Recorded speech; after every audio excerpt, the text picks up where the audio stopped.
Jadi ini kan kita mau menyerap aspirasi.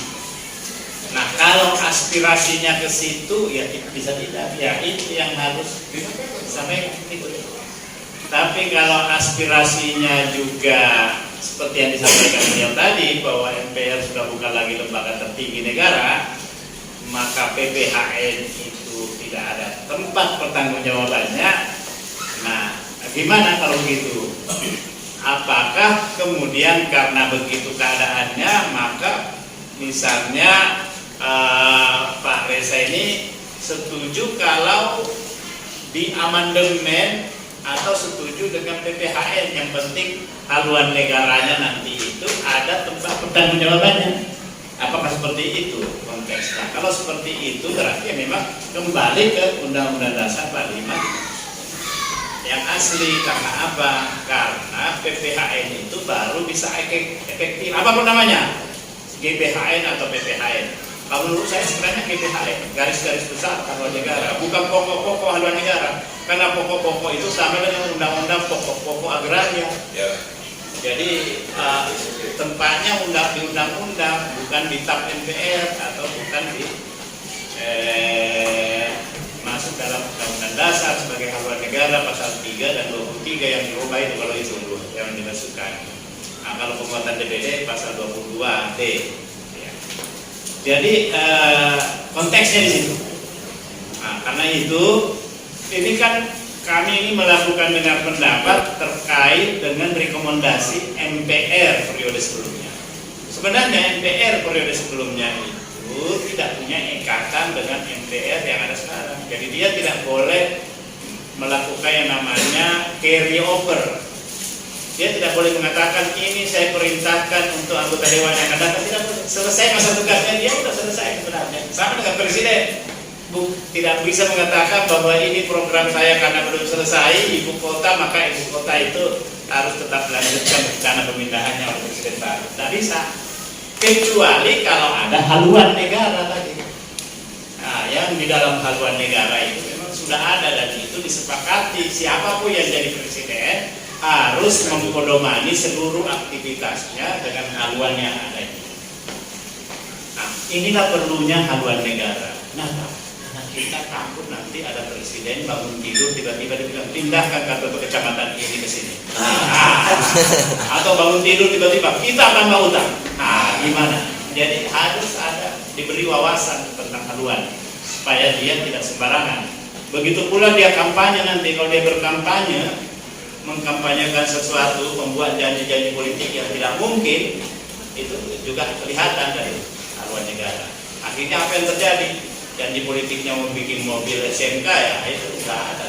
Saya dengar ini teman-temannya presiden ini akan melakukan kunjungan di sana, mau melihat di mana itu industrinya itu.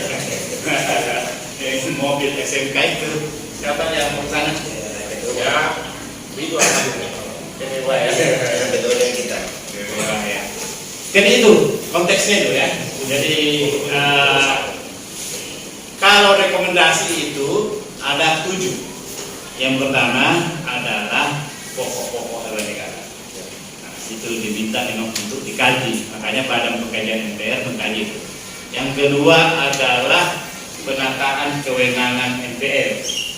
Jadi penataan kewenangan MPR ini juga mau dibuat. Karena nanti terkait dengan itu, apakah MPR kembali menjadi lembaga tertinggi negara sebagai tempat pertanggungjawaban. Nah, yang implikasinya bagaimana? Apa kembali ke Undang-Undang Dasar 45 yang asli? Yang asli juga itu yang mana? Kalau yang 18 Agustus itu berarti yang termasuk dalamnya adalah Piagam Jakarta. Berarti Pancasilanya juga sila pertamanya ya berupa ketuhanan dengan kewajiban menjalankan syariat Islam bagi pemeluknya. Dan itu hanya bagi pemeluknya, sebenarnya orang lain tidak boleh protes. Sudah benar kan itu? Iya, udah benar, karena hanya untuk pemeluknya kan. Anda yang bukan orang Islam tidak ada apa-apa, silahkan aja jalankan sesuai dengan ajaran agama Anda. Cuman dia protes karena dia bilang di dalam ajaran agama kami tidak ada syariat. Ya, karena itu dipisahkan antara negara dengan agama. Sementara di kita ya terintegrasi. Karena ada akhlak, ada syariat, kita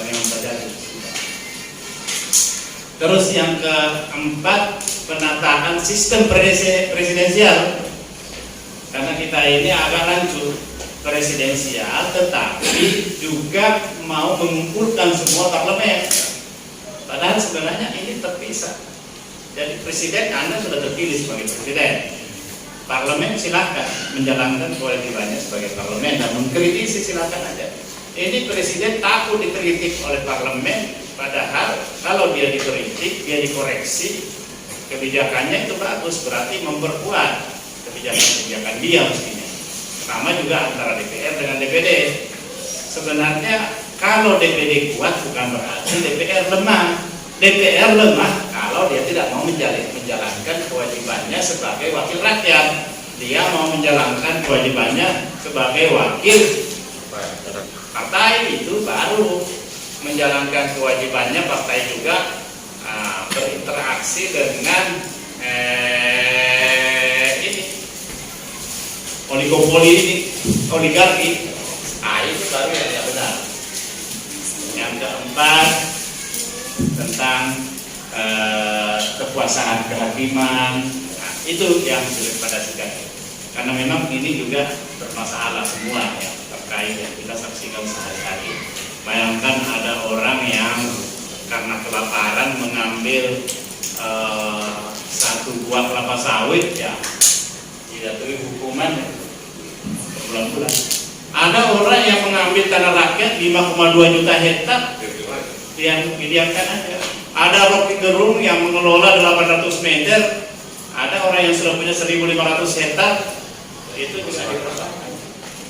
Jadi ada orang yang menguasai lahan yang unlimited, itu didiamkan oleh negara, padahal tidak boleh. Makanya saya ketemu orang Malaysia, dia bilang kalau kita mau punya tanah yang luas ya kita ke Indonesia, karena kita bisa miliki sampai juta-juta hektar. Di sini susah. Ya. Jadi di Indonesia itu karena distribusi kekayaan ini tidak merata, ada orang sakit perut karena kelaparan, tapi ada juga orang sakit perut karena kekenyangan. Nah itu menjadi penyebabnya. Jadi ini pemimpin ini yang kita harapkan nanti adalah pemimpin yang bisa mendistribusikan kesejahteraan secara luas. Jadi itu saya kira. Saya setuju kalau memang nanti kita kaji secara mendalam, secara matang, kita ke situ. Tapi masing-masing ada konsekuensinya.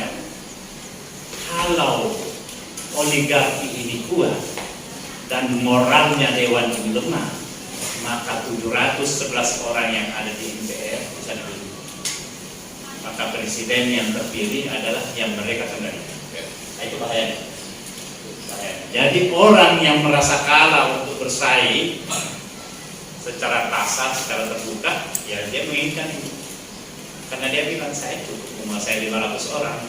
Satu orang saya kasih 10 miliar itu cuma 5 triliun. 5 triliun itu tidak ada. Artinya daripada dia mengeluarkan puluhan triliun untuk memenangkan ketika pemilihan secara terbuka. Itu pun juga dengan penuh rekayasa di awal. Karena untuk menjadi calon dulu dia sudah harus atur sedemikian rupa. Dia sudah harus kuasai 7 partai. Nah, setelah dia kuasai 7 partai, harus muncul calon lagi. Calon ini lagi harus dia biayai untuk berkampanye sendiri. Setelah terpilih jadi presiden ini, urusannya bukan rakyat, mengembalikan dananya ini, oligarki ini. Oligarki lah yang mengatur kebijakannya. Nah ini bisa terjadi juga, hati-hati juga. Tapi kalau di MPR ini orang-orang yang kuat semua di sana, orang-orang yang terpilih betul-betul karena mendapatkan dukungan dari rakyat yang betul-betul memperjuangkannya dia karena integritasnya, saya kira itu oke-oke saja kalau itu. Tapi kalau tidak, ini berbahaya. Ini gerakannya harus dibesarkan. Nah, ini gerakan ini harus dibesarkan. Ini gerakan berani, bersih, cerdas, memilih itu harus itu yang perlu. Supaya terpilih anggota dewan yang kuat dan hebat tadi itu, yang tidak gampang dibeli. Nah, ini masalahnya. Cuma memang ini sangat mendasar. Makanya saya bilang ini perlu konsolidasi pada partai ini. Karena banyak partai juga yang baru dimulai membuat partai sudah pecah. Nah, menurut saya tidak apa-apa kalau dia bikin partai ini, tapi tetap aja bahwa ini adalah alat perjuangan. Ini kita tetap berkoordinasi. Dulu itu yang membuat poros tengah saya, untuk mengkonsolidasikan itu, termasuk mengkomunikasikan, terakhir itu melakukan negosiasi dengan Gus Dur. Yang tidak berhasil akhirnya kita jatuhkan, kita negosiasi dengan Taufik Kemas lagi. Nah, yang dia tidak percaya saya karena dia anggap saya menghalangi Bu Mega untuk jadi presiden. Saya yang memimpin demo-demo ABM dulu, asal bukan Mega, itu selalu diingat itu. Meskipun terakhir saya yang mempertemukan dia dengan tokoh-tokoh umat di Dewan Dakwah di Keramat Raya 45. Banyak yang lainnya yang tahu tentang itu, terutama yang namanya Erwin Muslim Singajuru. Saya dulu bendahara Umpan. Jadi saya bendahara Umpan. 2 periode saya di sana. Periode pertama dan periode kedua itu. Ya. Nanti kalau banyak Pak Zulkifli Hasan itu yang bawa ke PAN saya. Sebelum saya bawa ke PAN, saya bawa ke Dewan Dakwah Islam Indonesia. Di Dewan Dakwah dia membantu PT Budaya Safari, yaitu sebuah perusahaan untuk travel haji dan umroh. Nah, yang kenalkan saya siapa? Bang Iman. Bang Iman datang ke saya, Sil, ada ini anak bayi ini. Saya ketemu di Bogor. Nah, bagus, ada model. Nah, betul. Yang mensupport itu. Kemudian dari situ saya bawa ke PAN sama Pak Fatwa. Pak Fatwa yang bantu saya. Saya bendahara umum, dia ketua departemen logistik. Karena dia memang punya juga sumber-sumber pembiayaan dari dulu, karena usaha keluarganya itu ada besar di Cengkareng. Jadi ini agak keluar sedikit dari konteks tadi. Jadi nggak apa-apa, kita diskusikan ini. Kalau amandemen ini kan masih panjang, masih bisa tahun depan. Terus menerus kita diskusikan, kita sosialisasikan apa kira-kira yang menjadi keinginan. Cuman kalau BPHN ini sampai akhir Desember ini harus selesai dan pindah ke pimpinan. Nah, saya sekarang makanya aktif mensosialisasikan. BPHN ini ada beberapa bidang yang kita ini, ada 5 kelompok. Nah, saya konsentrasi pada kelompok ekonomi dan saya aktif mendorong ekonomi syariah, digitalisasi ekonomi konstitusi. Saya aktif mendorong situ. Kenapa? Saya bilang ke teman-teman yang non muslim, Anda jangan alergi dengan syariah, jangan skeptis dengan syariah. Syariah ini adalah isu yang sangat monumental. Dunia memperebutkan. Bayangkan yang namanya lembaga keuangan syariah paling besar di Inggris, padahal di sana non muslim. Untuk pusat halal itu berebut. Thailand mau, Filipina mau. Kenapa? Karena ini pasar. Dia melihatnya dari segi itu, dia tidak melihatnya dari segi ideologis. Tapi di Indonesia orang minoritas ketakutan ini islamisasi. Saya bilang jangan Anda melihatnya dari sisi itu. Anda susah memungkiri orang Islam di Indonesia memang mayoritas. Tapi betapa sayangnya potensi pasar yang begitu besar, tetapi harus lari ke tempat lain. Bayangkan. Jadi orang berebut, termasuk untuk layanan kesehatan itu negara-negara lain menata layanan kesehatannya yang begitu baik supaya menjadikan Indonesia salah satunya sebagai pasar. Dulu kita pernah menghitung waktu saya pimpinan Badan Anggaran, itu sekitar 5 triliun per tahun kita keluarkan untuk membiayai orang sakit. Untuk biaya orang sakit, orang Indonesia itu dikeluarkan untuk berobat di Singapura. Coba kenapa bukan kita yang mengambil potensi-potensi seperti itu? Nah, ini. Jadi ini haluan ini, mari kita merekomendasikan bahwa Indonesia harus berdoa menjadikan Indonesia pusat halal dan pusat syariah di Indonesia, supaya potensi pasar yang ada itu lari ke kita. Apalagi dengan digitalisasi ekonomi, itu semua tiba-tiba orang yang tidak punya taksi tapi asetnya lebih banyak daripada misalnya Bluebird, padahal dia cuma punya aplikasi saja. Coba. Syukur ada teman kita satu ini buka lapak ini. Nah itu pribumi itu. Tapi yang lain itu bukan. Namanya ada di sini, apanya jualannya, tapi uangnya tidak ada di sini. Uangnya dibawa. Alibaba itu besar. Saya nggak tahu. Apalagi kalau sudah dibeli dua Alibaba, semakin habis. Iya. Saya belum tahu info terakhir tentang itu. Cuman saya pernah melihat dalam laporan pemegang sahamnya. Saya nggak tahu ini, karena kadang-kadang pemegang saham itu namanya itu masuk, tapi sebenarnya hanya nama. Fiktif itu. Yang lain yang sesungguhnya di belakang itu. Saya kemarin bertemu dengan salah seorang yang saya sampaikan tentang ada satu perusahaan tambang yang saya ikut pantau. Ternyata kepemilikan itu bukan itu yang real. Nama dia betul di situ masih, tapi orang yang punya itu di luar bukan dia. Nah ini bahayanya. Apalagi dengan digitalisasi sekarang ini. Ini harus dikuatkan dengan peraturan undang-undangan supaya jangan sampai kita kehilangan aset tanpa kita sadari. Saya kira itu teman-teman sekalian. Jadi pada dasarnya saya setuju. Tadi itu tinggal kita meluruskan apakah kita mau mengembalikan MPR sebagai lembaga tertinggi, sehingga kalau ada haluan negara maka ada tempat pertanggungjawaban. Presiden kalau melakukan kesalahan bisa dihukum. Berarti presiden itu adalah mandataris MPR. Nah, kalau sekarang ini tidak, bahkan sekarang ini DPR dilewati. Utang kita itu sudah berlebihan, sebenarnya sudah harus ditegur. Tapi DPR diam ya, saya nggak tahu karena ini kan partai. Kita tahu bagaimana itu. Jangankan itu, ancaman menurut Rakato, Pancasila bisa berubah menjadi Ekasila atau Trisila, dan itu ya, negara kita ini terancam dengan gerakan komunis yang ini.